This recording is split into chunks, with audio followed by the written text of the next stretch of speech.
Bom, Luna, primeiramente, obrigado por ter aceitado o convite, uma honra estar te entrevistando. Imagina. Prazer. E prazer. E a sua trajetória, falando um pouco sobre os seus projetos em geral, né?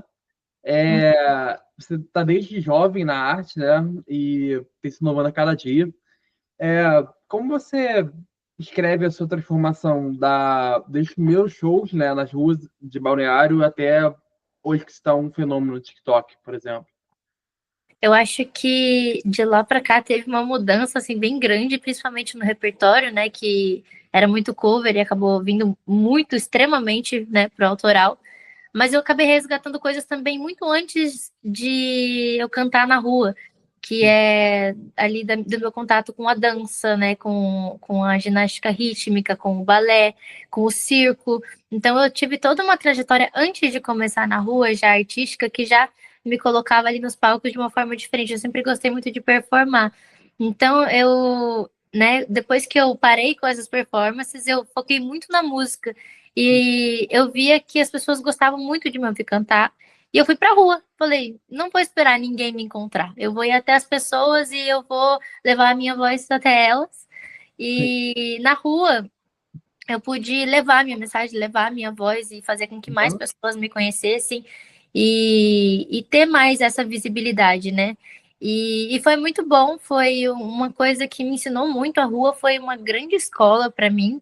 A rua e a igreja, eu digo que foram as melhores escolas que eu pude ter, assim, né? De palco, de voz, de música, no geral, de conhecimento musical, de como lidar com o público, de como interagir ali. Foi uma escola que você aprende ali na raça. E depois que eu parei de cantar na rua, né, que faz mais ou menos uns 2 anos e pouquinho, Uhum. eu me retirei desse lugar ali de cantar na rua, de cantar cover, para eu me conhecer mais, me conhecer melhor e me reconectar com a aluna, né, lá de trás, antes de começar a cantar na rua, que também gostava muito de dançar, que se expressava de outras formas.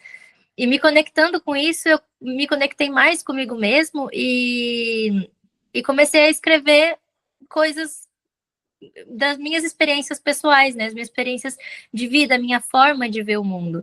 Então, acho que hoje, né, a diferença de como saiu ali de uma menina que cantava nas ruas cover de Cyndi Lauper, Edith Piaf, para hoje, eu acho que hoje eu sou muito mais eu, né, artista, tanto em questão de me conectar com essa coisa da performance, quanto trazer a minha experiência de vida através de poesia e música e cantar elas para as pessoas, né?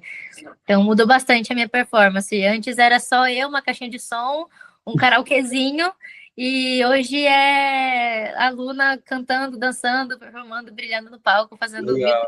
coisas. E você falou que você aprendeu, é meio que aprender na marra, né? Você ir pra rua, né, tudo mais, né? Você Sim. lembra da primeira vez que você decidiu fazer isso? Você ficou nervosa, não sabia como é que as pessoas iam reagir? Você lembra como é que foi?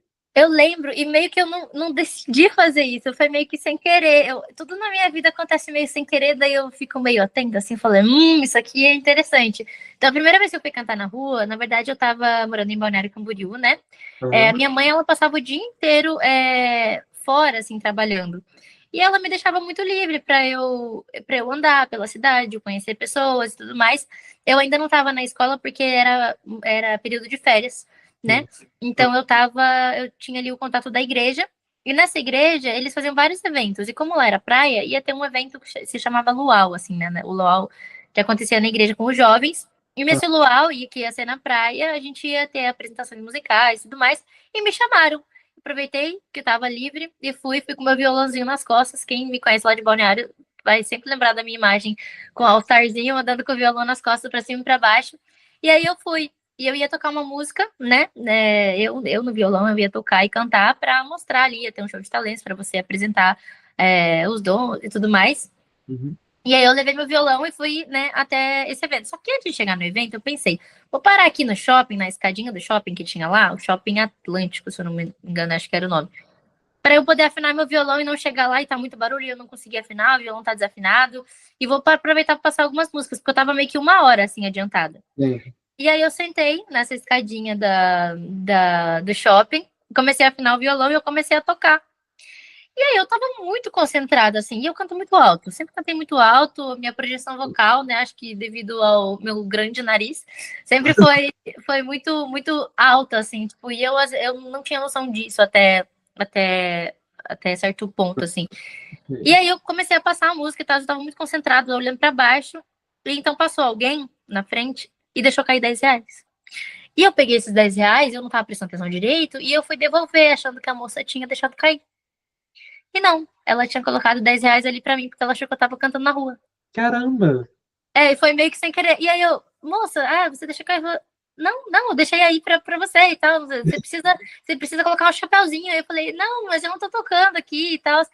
E ela, não, você deveria, eu achei que, né? Aí quando eu olhei, que eu fui falar com ela, tinha mais umas 3, 4 pessoas me assistindo. Então, Que... tipo, foi muito sem querer, assim. Eu falei, nossa, eu acho que dá pra fazer isso. E a partir desse dia eu comecei a ir, eu comecei a tocar, e era só eu e meu violão. Não tinha caixa de som, não tinha microfone, fazia tudo no gogó. E aí, com o tempo, eu fui adquirindo coisas, pessoas muito gentis e muito abençoadas me abençoaram com caixa de som, com microfone, né? Porque queriam que eu, de certa forma, evoluísse ali na rua, sabe? Que mais pessoas pudessem conhecer a minha voz e o meu trabalho, né? Para Sim, que eu pudesse expandir. Então, eu ganhei caixa de som de pessoas que apareceram na rua para me ajudar. É, maneiro. até. E foi assim, mais ou menos, que começou. Foi meio sem querer. Aham. E a sua história na música antes disso, ela sempre fez parte da sua vida? Como é que a música entrou? Foi você que foi atrás dela? Foi ela que foi atrás de você? Olha, eu desde muito pequenininha eu tenho memórias assim musicais muito específicas que me marcam até hoje. A minha mãe, ela dizia que tipo eu me animava muito na barriga dela quando eu ouvia música. E depois que eu nasci, mais ou menos com uns 3 anos de idade, eu comecei a observar a minha irmã dançando ginástica rítmica. E eu era Aham. muito hiperativa. Então eu sinto que a ginástica rítmica, né, e a dança foi o primeiro pezinho ali na arte, sabe? E na música, porque o ritmo que eu tenho hoje e a desenvoltura que eu tenho rítmica na voz e de conseguir brincar com isso, eu acho que vem principalmente dessa consciência corporal que eu adquiri com o ritmo das músicas na dança. Então eu comecei ali dos 3 aos 13, mais ou menos, que eu acho que dos 3 ao 12 foi o período que eu fiz ginástica rítmica. E com 6 anos, tem um vídeo meu cantando High School Musical. Em 2000 não, com 5 anos, foi em 2006. Então, com Caramba. 5 anos, eu já tinha um vídeo cantando High School Musical, era muito fofinho, tenho no meu Instagram. Então, a partir dali, tipo assim, eu já começava a assistir algumas coisas com a minha irmã sempre me influenciando, né, desde a ginástica, Minha ela, irmã mais velha? ela é mais velha, ela tem 31, se eu não me engano, agora. Uhum. E ela, tipo, me influenciou já na dança, eu olhava ela dançar, eu achava lindo.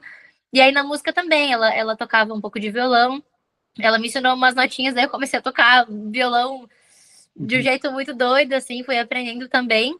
Mas não tem muitos músicos na minha família, assim, né? São pessoas mais experimentais, assim, que, tipo, tocam ali, um pouco ali, mas ninguém de fato trabalha com isso. A minha irmã era a pessoa mais próxima que tinha esse contato ali, tanto com a dança, né, que me emergiu nessa coisa das performances, quanto na música. Ela gostava muito de karaokê, eu cantava muito com ela desde criança. Só que eu ainda não tinha essa noção de eu sou afinada, eu canto bem, sabe? Mas Ah, sempre foi muito gostoso pra mim. E eu ouvia ela cantando e eu falava, nossa, tá igual, ela canta muito bem. Então, sim. tipo, eu conseguia ter uma referência ali, sabe? E aí, com o tempo, depois, mais ou menos ali, quando eu parei de fazer ginástica, eu tive um período bem difícil ali na minha infância, que eu acabei ficando desanimada, né, por conta da separação dos meus pais. Aham. E eu me reprimi muito, assim, ficava só de fone de ouvido até os 14 anos, assim, mais ou menos, eu ficava bem amuadinha, assim, no meu cantinho, ouvindo minhas músicas, não as minhas músicas, né, autorais, mas ouvindo ali as músicas que me inspiraram, né, até hoje. E acabei criando um repertório. Eu não sabia que eu iria criar um repertório com mais de 200, 300 músicas e letras decoradas. Então, esse tempo que eu ficava de fone de ouvido era bom, porque eu aprendi muita, muita música. Uhum. Com 14 anos, depois lá em Curitiba, né? O meu pai, como eu falei, eu ficava muito quietinha. Então ninguém tinha essa noção de, ela canta, e ela canta bem. E aí uma vez o meu pai me pegou assim no flagra cantando no apartamento que tinha eco. Ele saiu assim de casa. Ele me deixou depois da escola em casa, ele saiu de casa e ele esqueceu a chave do carro. Quando ele voltou, eu tava cantando. Aí ele abriu a porta, assim. Eu tava cantando How Can I Go On, do Fred Mercury. Ele abriu a porta, e aí as moças que estavam limpando o prédio estavam assim também, tipo, olhando, tipo, é a sua filha? Aí ele, não sei. E aí eu tava